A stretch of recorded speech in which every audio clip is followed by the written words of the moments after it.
नमस्कार, आज का मुद्दा में आप सभी का स्वागत है। मैं हूं आदित्य नामदेव और हमारा आज का मुद्दा है भागवत बोले बच्चे करो तीन, गढ़ में बजी सियासी बीन। आरएसएस प्रमुख मोहन भागवत के एक बयान ने सियासी तूफान खड़ा कर दिया है। बयान का संदर्भ घटती जन्मदर और असंतुलन की चिंता थी, लेकिन छत्तीसगढ़ में इस बयान के सियासी मायने वोट चोरी और गुंडागर्दी से जोड़कर देखे जाने लगे। रिपोर्ट पहले देख लेते हैं ताकि आपको बयान के असली मायने को समझने में आसानी हो। राष्ट्रीय स्वयंसेवक संघ के प्रमुख मोहन भागवत ने भारत के जन्म दर में गिरावट पर चिंता जताते हुए 3 बच्चे पैदा करने की वकालत की है। उन्होंने भारतीयों से 3 संतान पैदा करने की अपील की है। दुनिया में सब शास्त्र कहते हैं, विज्ञान, कि जन्मदर 3 से कम जिनका होता है वो धीरे धीरे लुप्त हो जाते हैं। तो 3 से ऊपर मेंटेन करना चाहिए। सब देशों में ऐसा होता है, सब समाज ऐसा करते हैं।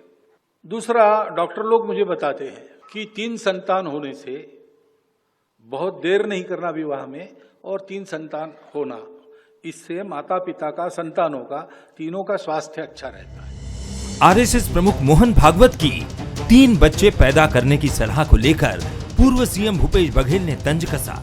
उन्होंने कहा कि देश की जनसंख्या वैसे ही 140 करोड़ से अधिक है। युवा बेरोजगार हैं, उन्हें नौकरी मिल नहीं रही है, तो क्या तोड़फोड़ करने के लिए, गुंडागर्दी करने के लिए या भारतीय जनता पार्टी को वोट देने के लिए बच्चा पैदा करेंगे? भूपेश बघेल ने कहा कि ऐसी सलाहों की जरूरत नहीं है। भूपेश के इस बयान पर स्वास्थ्य मंत्री श्याम बिहारी जायसवाल ने पलटवार किया। कांग्रेस को हर हिंदू गुंडा दिखता है। जायसवाल ने कहा कि भूपेश बघेल का इशारा हिंदू समाज की ओर है। भूपेश भूल रहे हैं कि ये देश सनातन संस्कृति और सनातनियों का देश है। मोहन भागवत जी अब वो 75 साल के हो गए हैं। तीसरी बात, 3 बच्चे का, तो वो खुद ही शादी नहीं किए, तो उसकी सलाह का कोई मायने नहीं है, उसकी कोई आवश्यकता नहीं। देश में जनसंख्या वैसी 140 करोड़ से अधिक है और यहाँ युवा बेरोजगार हैं, नौकरी मिल नहीं रही है, तो क्या ये यहाँ तोड़फोड़ करने के लिए, गुंडागर्दी करने के लिए? देखिए, कांग्रेस को तो हर हिंदू गुंडा दिखता है। भूपेश बघेल जी का इशारा हिंदू समाज के प्रति है और भूपेश जी ये भूल रहे हैं कि ये देश सनातन संस्कृति और सनातनियों का देश है और इस देश में रहने वाला हर व्यक्ति कहीं न कहीं माँ भारती की कोख से पैदा हुआ है और जो माँ भारती की कोख से पैदा हुआ है वो सब हिंदुस्तानी है और हिंदू हैं। छत्तीसगढ़ के सियासी संग्राम के बीच संघ प्रमुख का ये बयान और उस पर विपक्ष का हमला आने वाले वक्त में राजनीति की दिशा तय कर सकता है। जी हाँ, एक तरफ भागवत की 3 बच्चे वाली अपील, जिस पर छत्तीसगढ़ की राजनीति में बज उठी है सियासी बीन। अब देखना ये होगा कि आने वाले दिनों में ये मुद्दा जनसंख्या बहस तक सिमटा रहता है या फिर चुनावी अखाड़े का बड़ा हथियार बनकर असर दिखाता है। Bureau report, Bansal news. तो क्या जिनके 3 बच्चे होते हैं वो गुंडागर्दी करने के लिए होते हैं? क्या वो भाजपा को वोट देने के लिए होते हैं? भूपेश बघेल के बयान का आशय तो यही निकल रहा है। मोहन भागवत ने भारत में घटती जन्म दर पर चिंता जताई थी और भारतीयों से अपील की थी कि वे कम से कम 3 बच्चे पैदा करें। उनका कहना था कि बदलते हालात और गिरती जनसंख्या दर से भविष्य में असंतुलन की स्थिति पैदा हो सकती है। मौजूदा परिस्थिति में मोहन भागवत के इस बयान की तार्किकता और प्रासंगिकता को लेकर भले ही बहस हो सकती है, लेकिन भूपेश बघेल ने जिस तरह से इस बयान पर पलटवार किया, उससे एक बात तो साफ हो चुकी है कि कांग्रेस अब हर बयान को वोट चोरी की ही नजरों से देख रही है। भूपेश बघेल का यह कहना है कि देश की आबादी पहले 140 करोड़ से ज्यादा है, लाखों युवा बेरोजगार घूम रहे हैं, उन्हें नौकरी नहीं मिल पा रही है। ऐसे में 3 बच्चा पैदा करने की सलाह किसके लिए है? क्या बच्चा पैदा कराकर तोड़फोड़ करने के लिए, गुंडागर्दी करने के लिए, या फिर भाजपा को वोट दिलाने के लिए तैयार किया जाएगा? भाजपा इसे हिंदुत्व पर चोट के संदर्भ में जोड़कर पलटवार कर रही। स्वास्थ्य मंत्री सवालिया लफ्जों में पूछ रहे हैं कि क्या हर हिंदू कांग्रेस को गुंडा दिखता है। तो क्या आरएसएस प्रमुख का बयान हिंदुत्व के संदर्भ में दिया गया बयान समझा जाए? क्या इस बयान को वोट चोरी और गुंडागर्दी के बयान से जोड़ना उचित है? चलिए हम बहस की शुरुआत करते हैं। उसके पहले बंसल न्यूज़ के कुछ सवाल है। क्या कुछ सवाल है? पहला सवाल, 3 बच्चे वाला फॉर्मूला देश की जनसंख्या नीति में दखल या संतुलन की चिंता? दूसरा सवाल, भूपेश का तंज आरएसएस की विचारधारा पर चोट है या सिर्फ राजनीतिक बयान? तीसरा सवाल, क्या 3 बच्चे का मुद्दा चुनावी ध्रुवीकरण का हथियार बन सकता है? मेहमानों से मिलवाने जाऊंगा आपको। डॉक्टर अनिल द्विवेदी साहब हैं, वरिष्ठ पत्रकार, बहुत स्वागत करता हूं। उज्ज्वल दीपक साहब मेरे साथ जुड़े हुए स्टूडियो से, बीजेपी के वरिष्ठ नेता प्रवक्ता, बहुत स्वागत करता हूं। अभय नारायण जी है, मुस्कुराता हुआ चेहरा आपको बिलासपुर से दिख रहा है, बहुत स्वागत करता हूं। सबसे पहले अभय जी के पास चलता हूं। अभय जी, क्या 3 बच्चे जिनके होते हैं अभय जी, वो भाजपा को वोट देते हैं? क्या उनके बच्चे गुंडागर्दी करने के लिए होते हैं? क्या बयान देते हैं आप लोग? भूपेश बघेल के बयान को हम लोग समझ नहीं पा रहे हैं, या फिर आप लोग आरएसएस प्रमुख के बयान को नहीं समझ पा रहे हैं? अभय जी। आदित्य जी सहित सभी पैनल के साथियों को नमस्कार करता हूं। और आज मोहन भागवत जी के बयान पर, भूपेश बघेल जी के बयान पर आप ये डिबेट करा रहे हैं। मोहन भागवत जी आज बिलासपुर में। आदित्य जी, तीसरा बच्चा गुंडा होगा, भाजपा को वोट देगा, इन बातों को आपने पकड़ लिया। आपने ये नहीं कहा कि मोहन भागवत जी को ये बयान क्यों देना पड़ा। आज बयान महत्वपूर्ण ये है कि वो प्रतिक्रिया में बयान आया है भूपेश बघेल जी का। तो जो क्रिया है उस क्रिया को समझिए कि बच्चे 2 ही अच्छे, हम 2 हमारे 2, ये नारा आजादी के बाद सभी सरकारों ने दिया और सभी सरकारें इस पे काम कर रही है। और आप देख रहे हैं आदित्य जी, आज के इस युग में, आर्थिक जमाने में, भूपेश बघेल जी ने ये भी कहा कि 140 करोड़ से ऊपर हमारी आबादी हो चुकी है। भूपेश बघेल जी ने ये भी कहा कि आज बेरोजगारी है, एक बच्चा जिसका है वो भी बेरोजगार है। तो भूपेश बघेल जी के बेरोजगारी पर और अधिक जनसंख्या पर डिबेट होना चाहिए, मेरा ऐसा मानना है। बाकी तो क्रिया की प्रतिक्रिया चलती है। मोहन भागवत जी बहुत ही सम्मानी है और बहुत सम्मानित संस्था के प्रमुख है, जो संस्था विचारों के लिए जानी जाती है। मोहन भागवत जी खुद विचारक है। अगर उन्होंने कोई बात कही है तो ये अपनी पार्टी के लिए कही होगी। ये उनको आभास करा रहे हैं कि आज जो मतदाता हैं तो 140 करोड़ या 120 करोड़, कितने मतदाता आपके साथ हैं? मतदाता तो कम हो रहे हैं, तो कम से कम अपने परिवारों में संख्या बढ़ाइए। आप जानते हैं आरएसएस परिवार नहीं बढ़ाता है। आरएसएस में अधिकतर लोग शादी नहीं करते, लेकिन भारतीय जनता पार्टी, बजरंग दल, विश्व हिंदू परिषद और तमाम जो उनके संगठन हैं, वहां उनका इशारा होगा कि तुम लोग देखो भाई जरा कैसा कर रहे हो यहाँ पे। क्योंकि अधिकतर तो लोग आज भी भाजपा मानसिकता के खिलाफ इस देश में पोलिंग हो रही है। वो अलग बात है कि विपक्ष का वोट, भाजपा के विरोध का वोट एकजुट नहीं है, और जिस दिन एकजुट हो जाएगा उस दिन भाजपा कहीं नहीं रहेगी। ये मोहन भागवत जी भी समझ रहे हैं। फिर मोहन भागवत जी ने भारतीयों के लिए कहा, ठीक, मोहन भागवत जी तो उसमें हिंदू शब्द लाए नहीं, लेकिन भारतीय जनता पार्टी के छत्तीसगढ़ के नेता तुरंत हिंदू शब्द लेकर आ गए। मैंने मोहन भागवत जी के बयान को समझना चाहिए, उस पर विचार करना चाहिए। वो सिर्फ केवल और केवल भारतीय जनता पार्टी के लोगों के लिए है, उनको मानने वाले संगठन के लोगों के लिए। लेकिन मैं यह कहूंगा, बहुत ही विचारक है, सम्मानीय है, उनके भी प्रकट किए गए विचार में मेरी कोई क्षमता नहीं है कि मैं टिप्पणी करूं। लेकिन चूंकि डिबेट का हिस्सा हूं, कांग्रेस का प्रवक्ता हूं, तो मैं कहूंगा कि आज मोहन भागवत जी को यह भी कहना चाहिए कि जिसके 3 बच्चे होंगे उसके एक बच्चे को सरकारी नौकरी पक्की कर दी जाए, एक बच्चे को सरकारी नौकरी दे देंगे। देखिए उनके बयान को लोग हाथों हाथ लेंगे, लेकिन सलाह दिए मोहन भागवत जी जब भी कोई बात बोलते हैं। मैं लौटूंगा आपके पास अभय जी। आज मैं दूसरी बार भी आऊंगा आपके पास अभय जी, दूसरी बार भी आऊंगा। बहुत बड़े बड़े नेता हैं छत्तीसगढ़ में, बीजेपी भी, कांग्रेस के भी, सबके पास शायद 2-3 बच्चे होंगे। चलिए मैं आगे बात करूंगा। उज्ज्वल जी, क्या मोहन भागवत ने आप लोगों के वोट बैंक को बढ़ाने के लिए 3 बच्चों की सलाह दी है?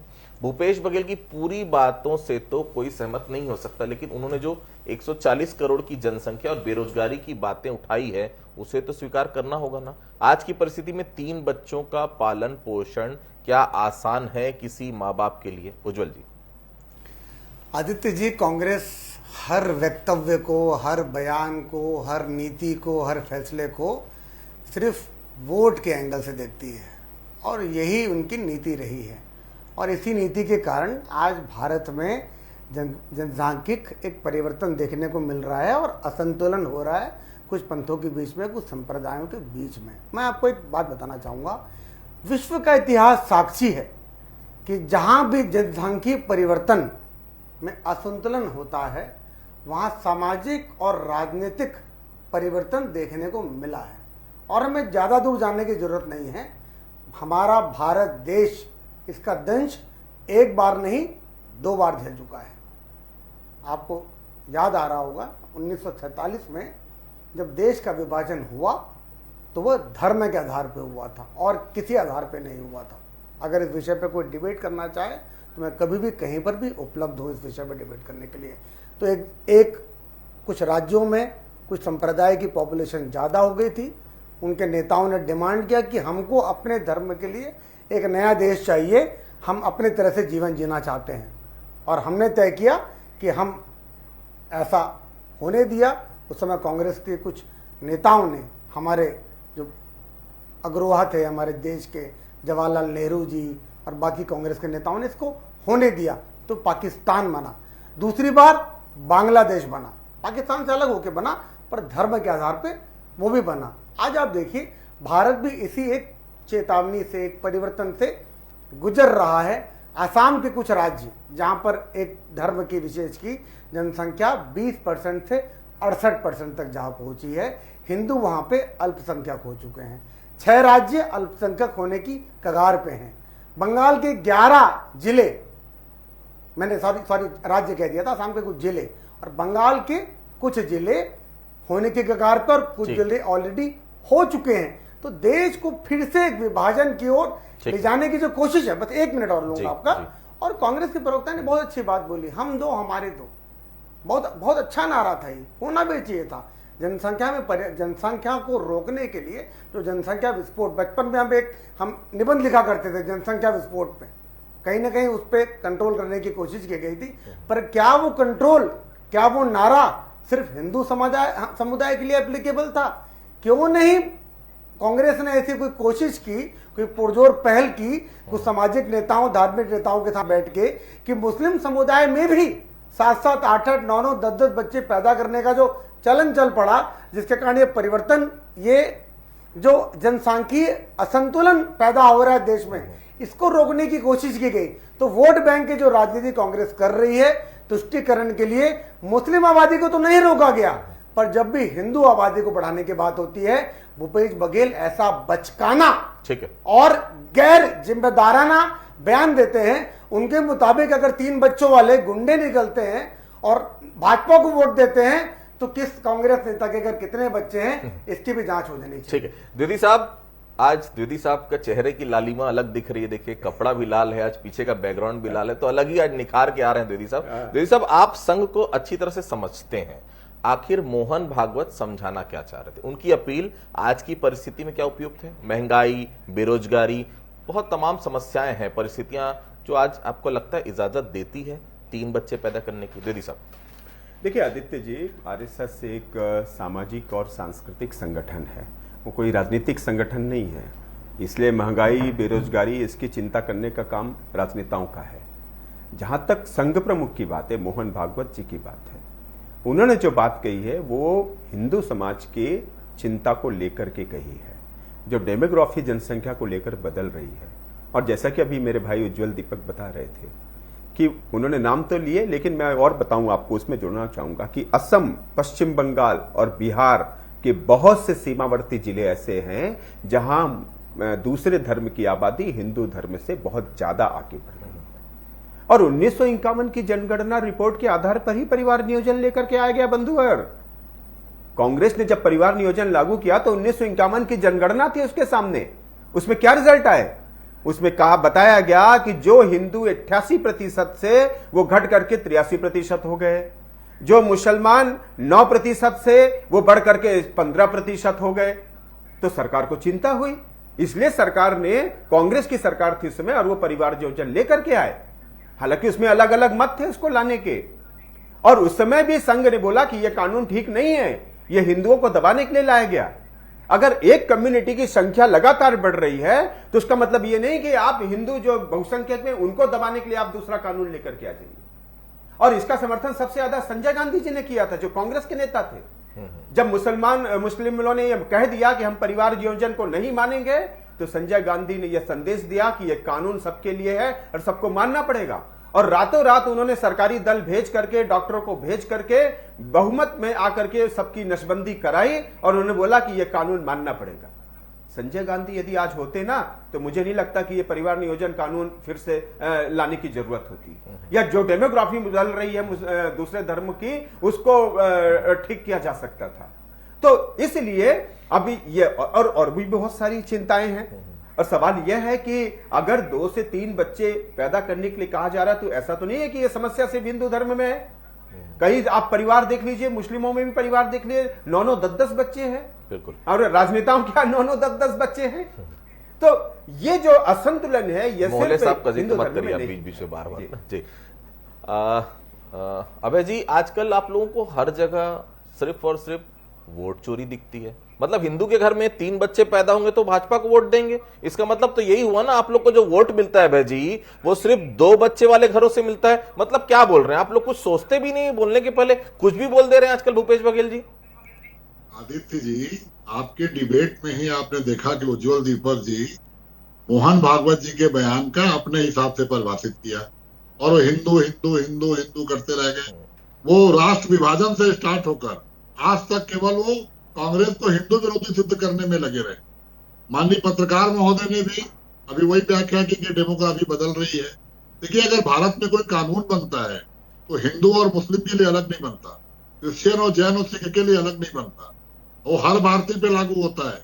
और बच्चे दो ही अच्छे, ये अपील मुस्लिम परिवारों से भी की जा रही है, हिंदू परिवारों से भी की जाती है, हर भारतीय नागरिक से की जाती है। वही वो बोल रहे हैं, क्या वो उस अपील को मान रहे हैं भाई? वो भी वही बोल रहे हैं दोनों, क्या उस अपील को वो समुदाय मान रहा है? यही बात है कि जन जागरण आज अपील करते हैं नशा मत करो, आज अपील करते हैं कि सवेरे उठ के पूजा पाठ करो, भागवत होती है, प्रवचन होता है, बाबाओं के प्रवचन होते हैं। कितने लोग मानते हैं, कितना फर्क पड़ता है, लेकिन होते हैं ना।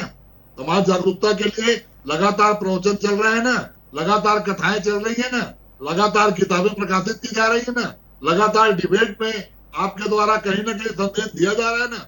उसी तरह ये संदेश था कि हमारे 2 बच्चे 2 ही अच्छे, और उसका सबसे बड़ा कारण था आर्थिक।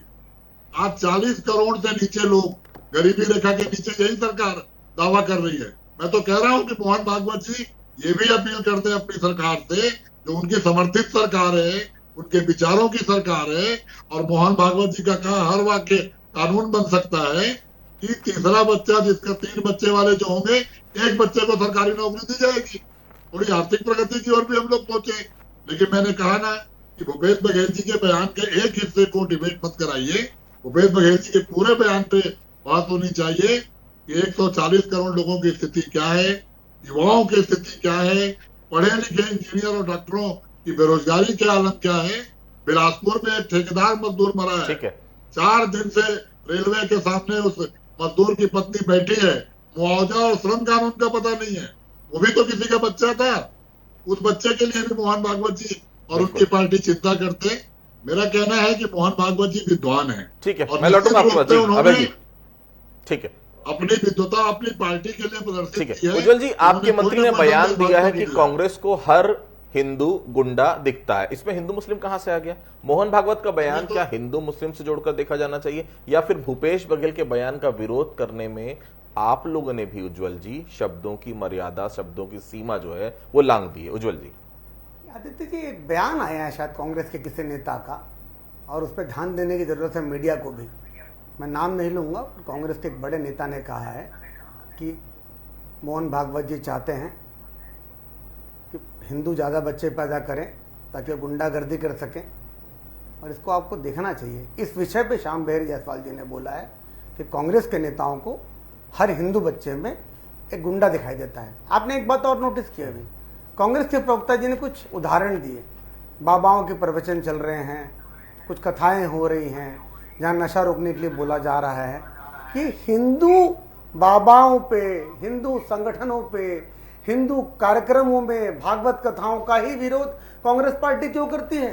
मुझे कुरान की कोई आयत तो पढ़ के बताएं जहाँ पे नशा के लिए, ज़्यादा बच्चा पैदा नहीं करने के लिए ऐसी कोई बात की गई हो, बाइबल का कोई वर्ष दिखाएं जहां नशा नहीं करने की बात की गई हो, और जो धर्मांतरण के कार्यक्रम चल रहे हैं, मतांतरण के कार्यक्रम चल रहे हैं, जो घुसपैठी आ रही। देखिए, हिंदू समाज आज चारों दिशों से आक्रमण हो रहा है और हर वो वर्ग, हर वो संप्रदाय जो प्रभुता जमाना चाहता है, जैसे दुनिया के बाकी देशों में किया गया है। खूब सारे इस्लामिक कंट्रीज हैं, कितने हिंदू देश हैं पूरे विश्व में, आप बताइए। नेपाल हुआ करता था हिंदू देश, उसको भी सेकुलर कंट्री बना दिया कि वहां की जनता लड़ाई लड़ रही है।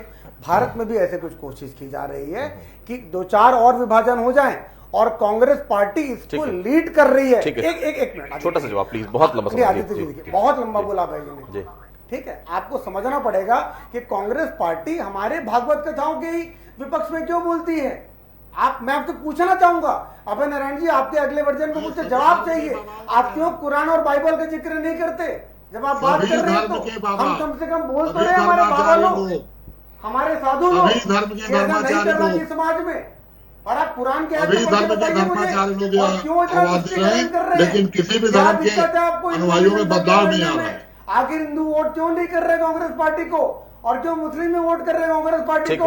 ये भी आपको मैं लौटूंगा आपके साथ। जी उज्जवल जी, आप लोग हिंदू मुस्लिम के नाम पे वोट नहीं मांगते। मोहन भागवत के बयान को कांग्रेस ने जो हिंदुत्व और गुंडागर्दी से जोड़ा, उससे आप कितने सहमत हैं? क्या भूपेश बघेल का बयान 3 बच्चे वाले माता पिता का अपमान नहीं है द्विवेदी साहब? देखिए, ये बयान उनका राजनीतिक है, और मैंने पहले ही बोला कि राजनीतिक बयानों को लेकर के कभी कभी जनता भी बहुत गंभीरता से नहीं लेती है। वो जानते हैं कि इनके पीछे तुष्टीकरण है, वो जानते हैं कि इसके पीछे अपने वोट बैंक को साधना है, इसलिए इस तरह के बयान कांग्रेस नेता आमतौर पर देते रहते हैं। लेकिन मैं एक दूसरी बात कहना चाहूंगा कि देखिए, जब पाकिस्तान, बांग्लादेश, अफगानिस्तान कभी हिंदू देश थे ये, लेकिन यहां जिस तरह से मुस्लिम जनसंख्या बढ़ी, आज वो मुस्लिम राष्ट्र हो चुके हैं। ये सतर्क करने के लिए जो सामाजिक और सांस्कृतिक और सामाजिक चुनौती और जो बदलाव आ रहा है, इसके हिंदुओं को सतर्क करने के लिए ये भागवत जी ने ये बयान दिया है कि भाई आप समझिए, आपको सतर्क रहना होगा। और सरकार जब परिवार नियोजन ला सकती है तो सरकार ये भी कानून बना सकती है। आपने कानून बनाया ना कि 2 बच्चे से ज्यादा होंगे तो सरकारी नौकरी नहीं मिलेगी। ये बयान कौन लेकर के आए? राजनीतिक दल लेकर के आए। क्या हिंदू समाज उसका सम्मान नहीं कर रहा है? तो ये सम्मान करने वाली बातें हैं, सामाजिक सांस्कृतिक पहचान को खतरा है, इसलिए हिंदुओं को सतर्क करने के लिए बयान आया है। और वास्तविकता को भी समझना होगा। मुस्लिम लीग ने जब पाकिस्तान मांगा तो क्यों मांगा? उनके पीछे उनका बयान था कि हम जिस तरह से इस देश की आबादी में हैं, हमको अलग देश की जरूरत है, और कांग्रेस उनके साथ खड़ी हुई और अंततः देश का विभाजन हुआ और पाकिस्तान बन गया। छोटा सा कुछ समाप्त तो करना चाहेंगे ये हिंदुओं के देश की सुरक्षा के लिए भागवत जी ने ये बयान दिया है, और इसको संपूर्ण परिप्रेक्ष्य में देखा जाए। राहुल गांधी जी के एक नारे पे आपका ध्यान देना चाहूंगा, जितनी आबादी उतना हक। इस नारे की पीछे भी शायद यही सोच है। जवाब ले लेते हैं, यही सोच है। अभय जी 30 सेकंड जवाब दे दीजिए प्लीज। अभय जी जल्दी। देखिए आदित्य जी, विभाजन पहले वीर सावरकर जी के बयान से आया। द्विराष्ट्र का सिद्धांत वीर सावरकर लाए और जिन्ना से मिलकर उन्होंने विभाजन कराया। आज भी वीर सावरकर को मानने वाली पार्टियां ही विभाजन की बात कर रही है। कांग्रेस तो एक देश एक राष्ट्र की बात करने वाली पार्टी है, लोकतंत्र को मानने वाली पार्टी है। और कानून किसने बनाया? तभी सरकारों ने कानून को बनाया कि जिनके 2 से अधिक बच्चे होंगे वो पंचायत का चुनाव नहीं लड़ सकते, नगर निगम का चुनाव नहीं लड़ सकते। ये तमाम कानून है, ये सुधार के कानून थे। ठीक है, ये हिंदू मुस्लिम वाले कानून थे। ठीक है।